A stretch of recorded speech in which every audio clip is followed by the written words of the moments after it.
Hello, and welcome to another episode of Help Our World. Today, we're going to talk about our addiction to driving.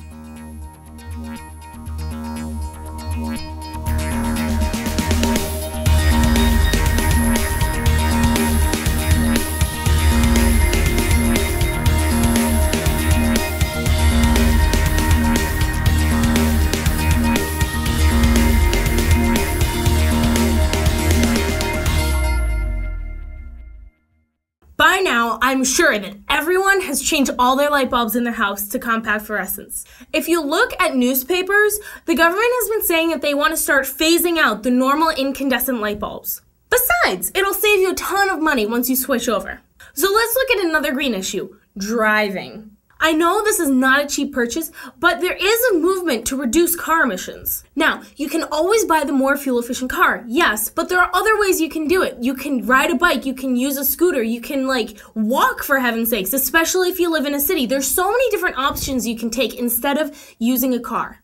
Car makers are currently working on different types of hybrid cars. They're also working on different types of cars that will maybe even use even less gas than the hybrids. If everyone got 40 miles to the gallon, we could import less oil from the Persian Gulf, which would mean that the gas prices would start going down because the demand would be less. It would make everything so much better because gas would go down, car prices might go down, but it just really depends on if everyone gets around 40 miles to the gallon. To stop cutting down on the usage of cars, you can always use your bike. Now, a couple things with bikes. You need to make sure you have a helmet, gloves, sometimes good, water bottle, always good because, sometimes you work up a sweat when you're riding your bike along, and you want to make sure your bike is constantly tuned up because if you're riding a bike and something happens, you don't want to be stuck in the middle of nowhere. Trust me, it's happened to me.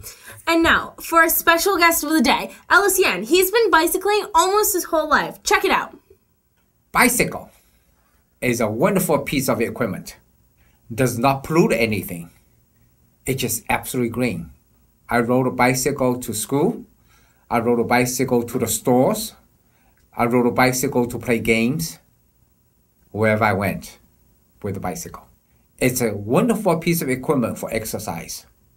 So I always remember those days. Obviously today, if you live in the countryside, it's very difficult to do. But if you live in a city or you are not that far away from the place you work, I always say, get on a bike and go to work. And that will help you, and it will help your body, make you stronger, and also help the earth, and make our earth much more greener.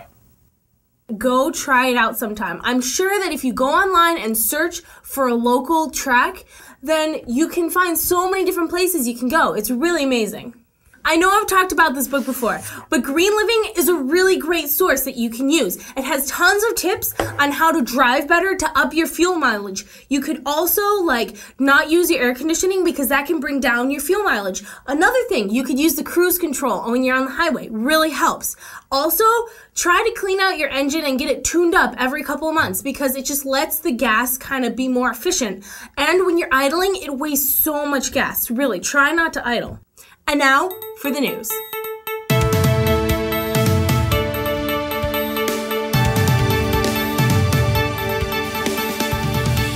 Lawmakers want to put 14 more cents of tax onto gas because they're trying to reduce the amount of car emissions. This makes sense, but it's still not going to change it overnight. People need to realize that you have to use other modes of transportation so that you can reduce the amount of carbon emissions, especially in big cities. Big cities really need to start walking around, using the train, using the commuter rail, anything that'll start lowering the carbon emissions. Consumer Reports came out with this article a while ago, and it's really cool. It talked about how if you kept your car for around 200,000 miles, you could start putting money back in your pocket. And you can help save the environment because you're not trashing another car. So I read this article today, and I know we already talked about it, but legislators are working on phasing out conventional light bulbs by 2012 and bringing in compact fluorescents as the main light bulb. If you go to autoholics.org, they have a huge 12-step program, very lighthearted, on how to break your addiction to driving.